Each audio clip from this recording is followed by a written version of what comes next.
Katika juhudi za kutoa huduma za afya kimataifa, wataalamu wa afya kutoka mataifa mbalimbali wamekuwa wakitoa mchango mkubwa katika maeneo yenye uhitaji mkubwa wa matibabu. Daktari Fang Jin kutoka China ni mmoja wa wataalamu wa matibabu wanaotoa huduma kisiwani Zanzibar. Kupitia uzoefu wake wa nusu mwaka akiwa kazini Zanzibar, Daktari Fang Jin ametoa maoni muhimu kuhusu hali ya kiafya ya watoto wanaozaliwa na tatizo la mdomo wazi ama cleft lip and palate.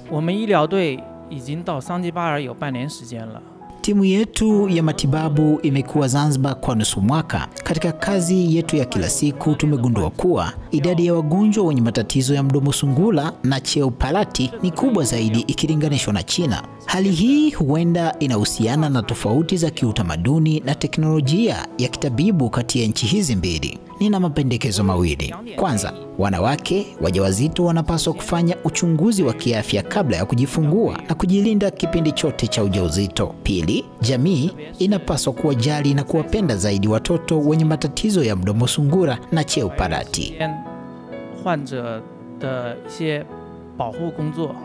第二点，对于唇腭裂患儿给予更加的关心和爱护。